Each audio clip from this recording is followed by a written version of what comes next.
As leishmanioses são um conjunto de doenças causadas por protozoários do gênero Leishmania e da família Trypanosomatidae. De modo geral, essas enfermidades se dividem em leishmaniose tegumentar americana, que ataca a pele e as mucosas, e leishmaniose visceral, que ataca órgãos internos. A leishmania é transmitida ao homem por insetos vetores ou transmissores, conhecido como flebotomíneos.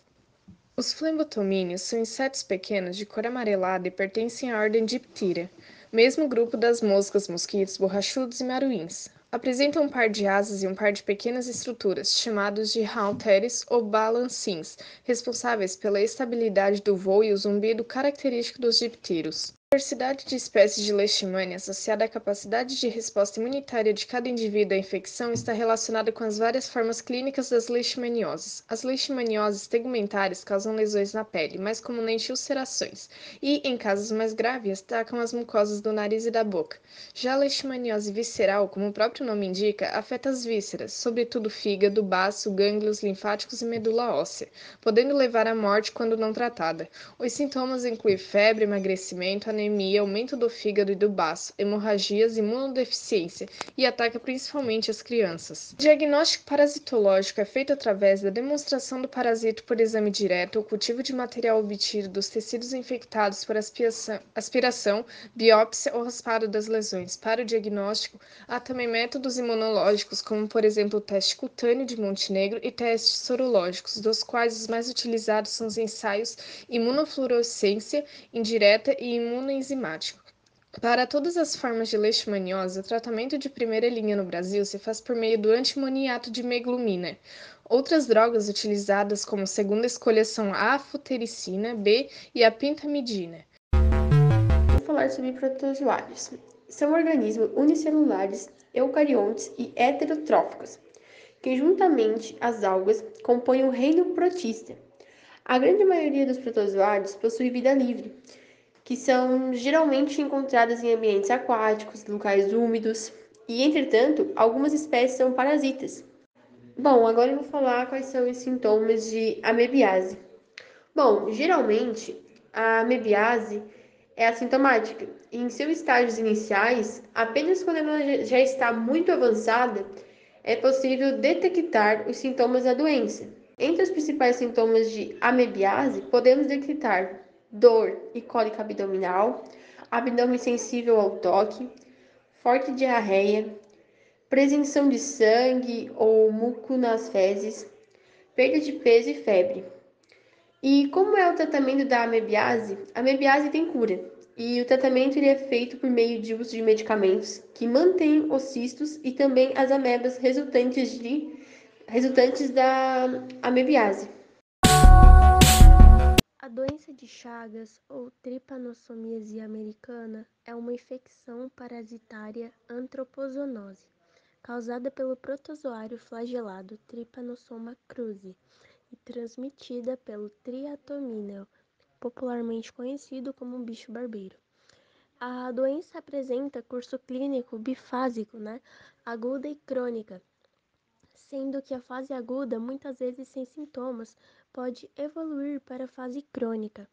A gravidade dos casos pode estar relacionada à cepa infectante, à via de transmissão e também à associação com outras patologias concomitantes.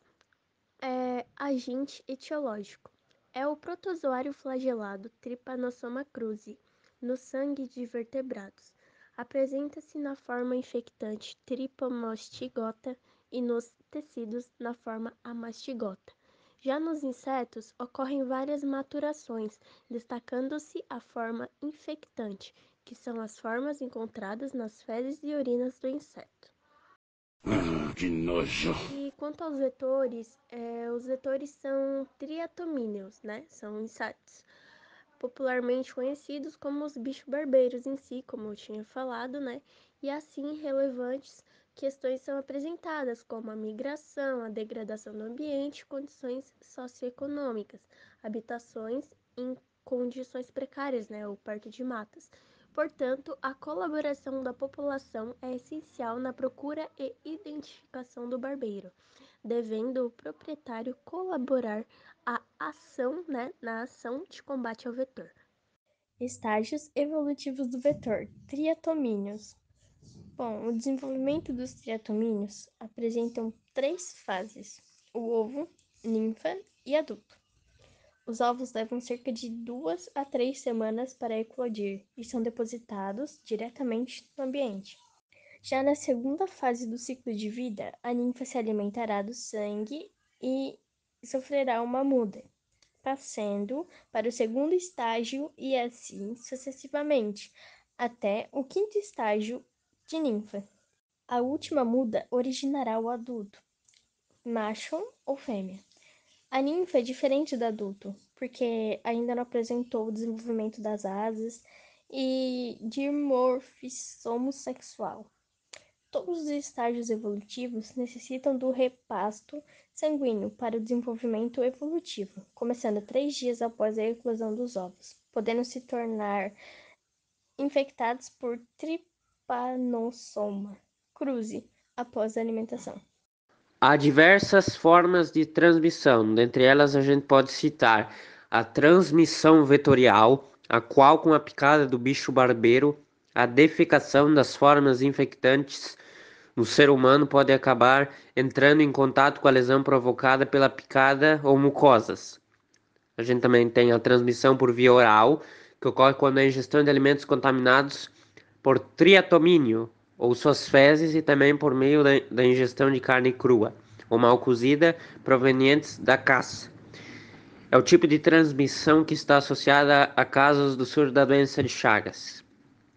Transmissão vertical ocorre através da via placentária, podendo ser tanto na fase da doença aguda quanto na crônica, e pode ocorrer durante a gestação ou no parto. E também temos a transmissão transfusional, o qual ocorre quando há uma transfusão de sangue. É uma importante via de propagação da doença nos centros urbanos. O Brasil tem alcançado um impacto significativo no controle dessa transmissão, devido aos cuidados no controle dos serviços de saúde. Por último, a gente tem a transmissão por acidentes laboratoriais. Também podem ocorrer devido ao contato com as culturas de T. cruzi, a exposição às fezes de triatomíneos contaminadas ou sangue de humanos e de animais, contendo formas infectantes do parasito. A infecção, portanto, pode ocorrer pela transmissão vetorial, oral, transfusional, transplantar, vertical e acidental. E o tratamento, a medicação para tratar esse tipo de doença, ela é fornecida gratuitamente pelo SUS de acordo. A malária não é uma doença contagiosa, ou seja, uma pessoa doente não é capaz de transmitir a doença diretamente a outra pessoa. É necessária a participação de vetor, que no caso é a fêmea do mosquito Anopheles, mosquito prego, infectada por Plasmodium, um tipo de protozoário.